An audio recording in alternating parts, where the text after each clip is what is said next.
Жария.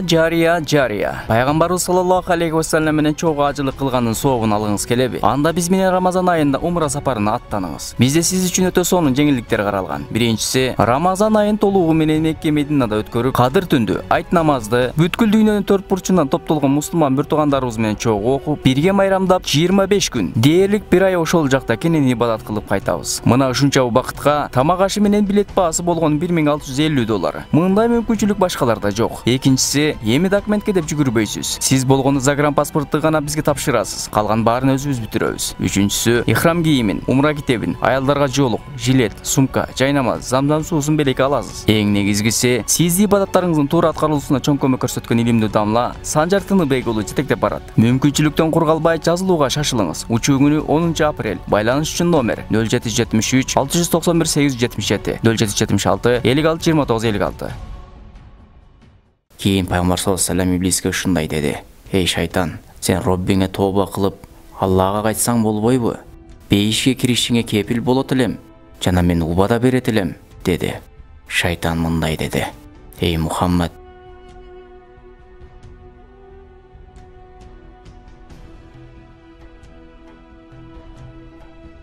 Бисмиллахир-рахманир-рахим. Алла Таалага чексиз мактоолор болсун. Жана акыркы пайгамбарыбыз Мухаммад Мустафа саллаллаху алейхи ва салламга Алланын саламы жана салаваттары болсун.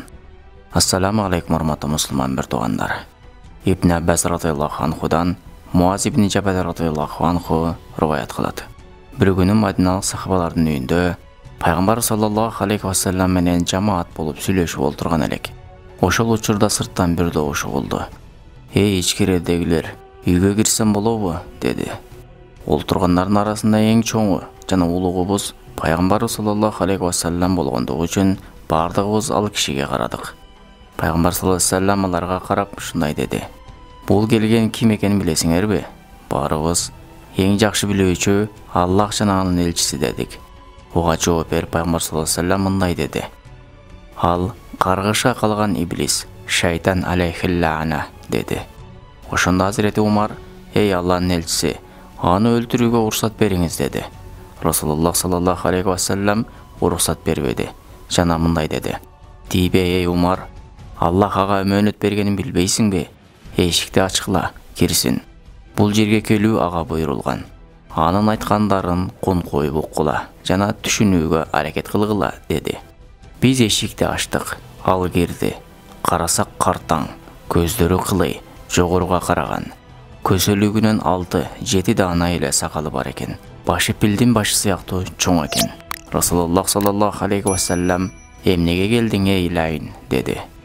"Менин бул жерге келишим өз каалоом менен эмес, балким мажбур болуп келдим. Алла тараптан бир периште келип, Аллах Таала сага айтты: Мухаммад саллаллаху алейхи ва саллямдын жанына кор болгон абалда барууңду буйруду. Ага барып адамдарды кандай кылып алдашыңды ачык айдын айтасың. Жана Мухаммад саллаллаху алейхи ва саллям сенден эмнени сураса, эч жалган кошпостон туурасын айтасың.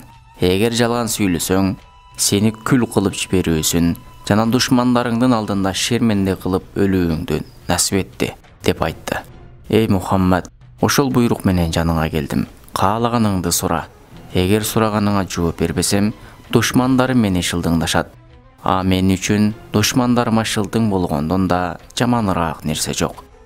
Мухаммад саллаллаху алейхи ва саллям мындай деди: "Анда айтчы, адамдардын арасында эң жаман көргөнүң ким?" деди. "Сенсин эй Мухаммад. Аллах жараткан нерселердин ичинен эң жаман көргөнүм сенсин. Менден кийинчи Аллахтан корккон жаштар. Алардан кийинчи сабырдуу жана шектүү нерседен этият болгон аалымдар. Андан кийинчи муктаждыгын эч кимге билгизбестен сабырдуу болгон кембагалдар. Бул кедейдин сабырдуу экенин каяктан билесин? Муктаждыгын өзүнө окшогон адамдарга айтпайт. Ким өзүнө окшогон адамдарга 3 күн катар менен айтса, Аллах аны сабырдуу кылуучулардан деп эсептебейт. Кийинчи шүгүр кылуучу бай. Байдын шүгүр кылуучу экенин каяктан билесин? Тапкан дүйнөсү адал болсо жана пайдалуу, сооптуу нерселерге сарптаса, анда ал шүгүр кылуучулардан." Пайгамбар саллаллаху алейхи ва саллям маекти өзгөртүп башка суроого өттү.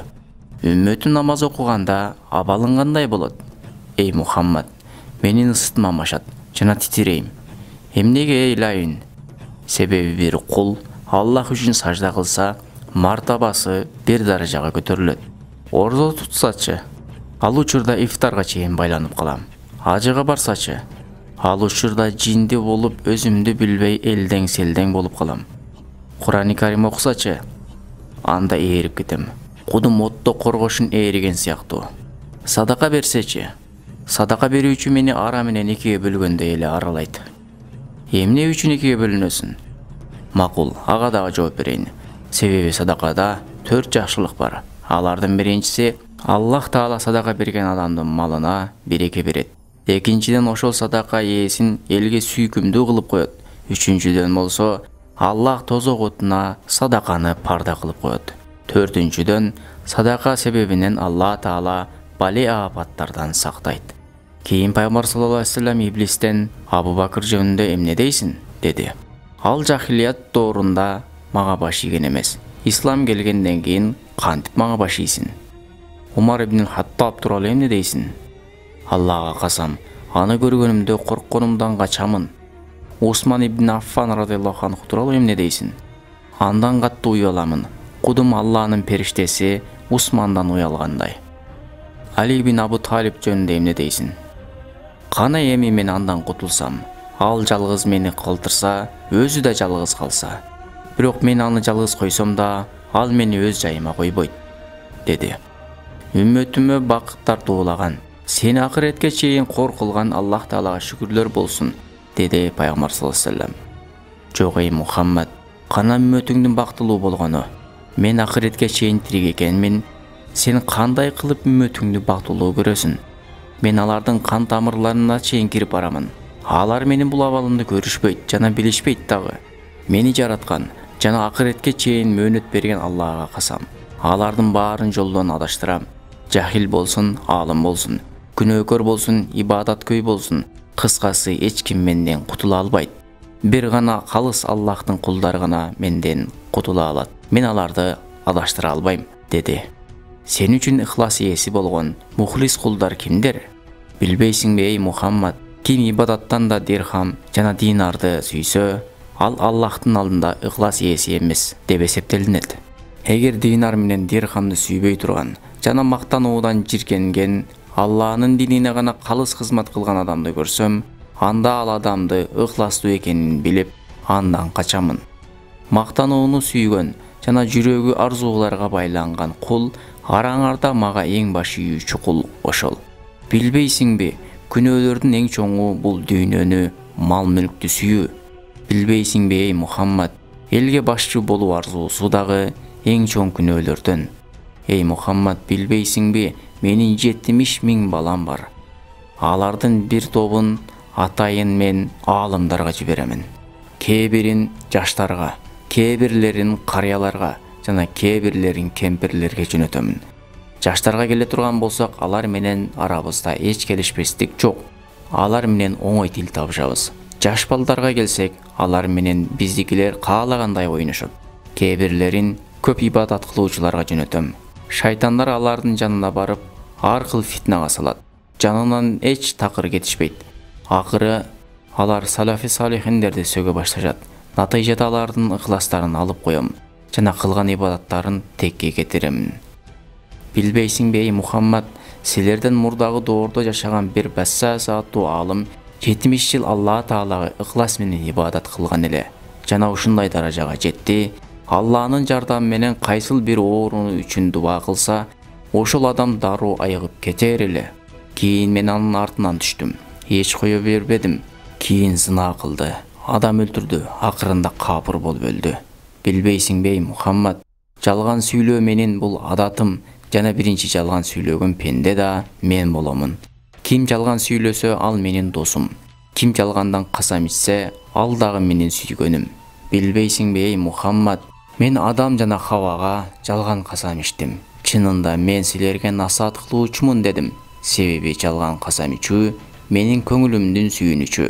Гыйбат жана сөз таркатууга келсек, алар менин мөмөлөрүм жана ырахатым.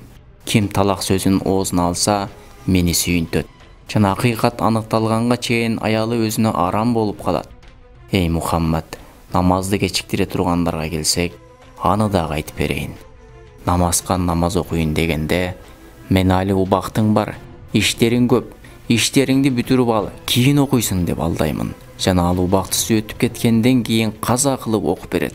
Бул себептүү анын намазы жүзүнө урулат. Эгер ал адам мени жеңсе, анда ага адам келбетиндеги шайтандарды жиберем. Анан алар аны намаздан калтырышат. Эгер ошондо дагы жеңсе, анда ага намаз учурунда келемин да оңго, солго кара деп буйруйм. Ал карайт. Ошол айткандарымды кылган адамдын жүзүн сылап, пешенесине өбөмүн. Эгер ошондо дагы жеңилсем, намаз окуган учурунда барам да ага намазың тезирээк окугун деп буйрам. Жана ал буйругумду аткарып, намазын тез окуйт. Кудум короз жемче окугандай. Эгер андан да жеңилсем, анда жамаат менен намаз окуганда анын жанына барам. Жана намазда имамдан мурда рүкүү кылдырам. Жана имамдан мурда саждадан, рүкүдөн тургузам. Ал адам ошондой кылгандыгы үчүн кыяматта Аллах Таала анын башын эшектин башына айландырат. Эгер ал адам мени дагы жеңсе, анын жанына дагы барам. Жана бул ирет намаз учурунда анын мурдуна үйлөйм. Мен үйлөшүм менен ал эснейт. Эгер эснегенде оозун сол колу менен жаппаса, анын ичине кичинекей шайтан кирет дагы дүйнөгө болгон сезимин жана дүйнөгө болгон максаттарын көбөйтөт. Мына ошондон кийин ошол адам бизге баш ийет, айткандарыбызды угуп аткарат. Сен үммөтүңдү кантип бактылуу дейсиң? Мен аларга кандай гана тузактарды курамын. Мискиндердин, алсыздардын жана бейбечаралардын жанына барып, намаздарын ташташын буйрамын. Жана дагы намаз силер үчүн эмес, намаз байларга жана шарты жакшы болгондор үчүн деймин. Кийин ооруган жана кесел инсандарга барамын. Азырча намаз окубай тургула, шыпа тапканда окуйсуңар деймин. Ошентип ал намазды таштап коет. Жада калса куфрга дагы кирип кетиши мүмкүн. Эгер намазын таштап өтүп кетсе, Алланын астына барганда Аллах ага ачууланат. Эй Мухаммад, эгер мына ушул сөзүмдү жалган аралаштырган болсом, мени чаян чаксын. Жана да жалган айткан болсом, Алла Таала мени күл кылып жиберсин. Эй Мухаммад, сен үммөтүң үчүн эмнеге сүйүнөсүң? Мен алардын 6дан бирин динден чыгардым. Пайгамбар саллаллаху алейхи вассалам болсо, иблиске кыска суроолорду бере баштады. Эй Лайн, сен ким менен чогултурасың? Пайыз жеген, процентчи, сүткор менен. Досуң ким? Зынакор. Ким менен жатасың? Мас менен. Мейманың ким? Ууру. Элчин ким? Сыйкырчылар. Көзүңдүн нуру эмне? Катынын талак кылыш. Сүйгөнүң ким? Жума намазын окубай койгондор. Сени кайсыл нерсе ренжитет? Аллах жолунда жихадта жүргөн аттардын кишинелегини. Сени эмне эритип жиберет? Тооба кылуучулардын тообасы. Бооруңду бөлүк-бөлүк кыла турган эмне? Күнү түнү Аллага истигфар айтыш. Жүзүңдү бырыштыра турган эмне? Жашыруун садака. Көздөрүңдү көр кыла турган нерсе эмне? Түнкү намаз. Башыңды ийдире турган нерсе эмне? Жамаат менен окула турган намаздын көптүгү. Сен үчүн адамдардын эң бактысызы ким? Намаздарын атайын таштап койгон намазкандар. Адамдардын эң бактысызы ким? Бирөөгө бир нерсе бергиси келбеген кызганчаактар. Кайсыл нерсе сени иштен калтырат? Аалымдардын мажлиси. Тамагыңды кандай кылып жейсиң? Сол колумдун бармактарынын учу менен. Күнү сыганда балдарыңды кай жака бекитесиң? Адамдардын тырмактарынын арасына. Роббуңдан эмнелерди сурадың? 10 нерсе сурадым. Алар эмне? Төмөндөгүлөр. Биринчиден, адамдардын мал дүйнө жана перзенттерине шерик болуумду сурандым. Аллах мунумду кабыл кылды. Бисмилласы союлган малдын этинен жеймин. Пайыз жана арам аралашкан тамактан да жеймин. Аузу биллахи минеш шайтанир ражим деп айтылбаган мал дүйнөгө аралашам. Жыныстык мамиледе бисмилланы айтпаган адамдын катынына шерик болом. Жана андан болгон бала бизге баш ийет. Ким унаасына минип арамды ниет кылса, бисмилланы айтпаса, мен дагы минип ошол адамга жолдош болом. Экинчиден, Аллахтан үй сурадым. Мончолорду мага үй кылып берди. Үчүнчүдөн, мага мечит бер дедим. Базарларды мага мечит кылып берди. Төртүнчүдөн, мага окуй турган китеп бер дедим. Касыйданы мага окуй турган китеп кылып берди. Бешинчиден, мага азан бер дедим. Музыка, ырларды берди. Алтынчыдан, мага жатканга бир шерик бер дедим. Маса адамды шерик кылып берди. Жетинчиден, мага жардамчыларды бергин дедим. Кадарияларды берди. Алар тагдырды өзүбүз жаратабыз, баары биздин аракетибизден көз каранды деген көз караштагы инсандар. 8-ден болсо, менин дагы тууган уругум болсун дедим. Тапканын керексиз нерселерге ысырап кылгандарды жана байлыгын күнөө иштерге сарп кыла тургандарды тууган урук кылып берди. 9-дан Аллах Тааладан дагы бир тилеген нерсем, мен адамдарды көрө алайын, бирок алар мени көрбөсүн дедим. 10-дан Аллахтан адамдардын кан тамырларына мага жол кылып беришин сурандым. Ошол себептен мен алардын ичинде каалагандай агып жүрөм. Аллах бул каалоолорумдун баарын берди. Мен болсо бул абалымдан сыймыктанам. Ушуну дагы айтып өтүшүм керек. Мени менен бирге болгондор, сени менен бирге болгондордон көп. Жана бул абал кыяматка чейин уланат. Андан кийин Иблис сөзүн төмөндөгүдөй улантты. Менин бир уулум бар, анын аты Атама. Эгер бир пенде куптан намазын окубастан жатса, Атама барып, ошол адамдын кулагына заара кылат. Эгер мындай болбогондо, адамдар куптан намазын окубастан укташпайт эле. Дагы бир уулум бар, анын аты Мутакази. Анын жумушу кылынган жашыруун иштерди ачыкка чыгаруу. Мисалы бир кул жашыруун ибадат кылган болсо, мына ушул кылган ибадатын жашырышка аракет кылган болот. Мутакази барып аны васваса кылат. Акыры Мутакази кылган жашыруун ибадатын элге айттырат. Натыйжада ошол кулдун кылган амалынын 99-у жокко чыгып, бир эле сообу калат. Себеби Аллах Таала жашыруун ибадатка 100 сооп берет. Кийин менин дагы бир кулум бар. Анын аты Кухайл. Анын милдети адамдардын көзүнө сурма коюу. Өзгөчө аалымдардын мажлисинде жана имам хутба кылып жатканда ошол сурма сүртүлгөн көздөр уйкулары келип, көздөрүн ачып олтура албай калышат. Натыйжада аалымдардын сөздөрүн угушпай жана сооптон кур калышат. Ар бир аялдын жанында бирден шайтан жүрөт. Жана ага караган адам ошол аялды сулуу кылып көрсөтөт. Дагы ошол аялга кээ бир буйруктарды берип, мисалы колуңду чыгар, жүзүңдү көрсөтүп жүр дейт. Ал болсо аткарат, колун чыгарат, жүзүн көрсөтүп жүрөт жана башка. Натыйжада уят пардасы жыртылат. Кийин Иблис Пайгамбар саллаллаху алейхи ва салламга өзүнүн абалын түшүндүрдү. Адамдардын туура жолдон адаштырышына менин колумдан келген нерсе васваса кылуу гана. Жана мен каалаган нерсемди сулуу кылып көрсөтөмүн. Болгону ушул. Эгер адамдарды күнөөгө түртүү колумдан келгенде, анда ла илаха иллаллах Мухаммад Расулуллах деген жана орозо тутуп намаз окуй турган эч кимди калтырбайт элем. Сенин колуңда хидаят берилбегендей, сен бир гана Алланын элчиси жана адамдарды жакшылыкка чакыруучусун гана. Эгер хидаят сенин колуңда болгондо, жер жүзүндө эч бир капырды калтырбайт элең. Ошол сыяктуу мен да тозокко бара тургандарга бир себепкермин. Кийин Пайгамбар саллаллаху алейхи ва саллям Иблиске ушундай деди: "Эй шайтан, сен Роббиңе тооба кылып, Аллага кайтсаң болбойбу? Бейишке киришиңе кепил болот элем, жана мен убада берет элем" деди. Шайтан мындай деди: "Эй Мухаммад, иш болуп бүттү. Тагдырды жазган калемдин сыясы куруду. Кыяматка чейинки иштердин баары болот. Сени акыркы пайгамбар кылып тагдырга жазгандай, мени да кор болгондордун жана тозокулардын төрөсү кылып жазып койгон бул Аллах. Мына ошентип азыр айткан сөздөрүмдүн баары чын" деп сөзүн бүтүрдү шайтан. Бул риваят Мухиддин Арабийдин Шажаратул Каун китебинен алынды. Шайтан мына ушундай секиндик менен аз-аздан алдайт. Биз кээде шайтанга алданганыбызды билбей да калабыз. Кай жерде болсоң да Кудайдан корк. Ошондо гана шайтан сени эч азгыра албайт. Алла Таала барыбызды шайтандын жамандыгынан сактасын. Ассаламу алейкум рахматуллах ва баракатух.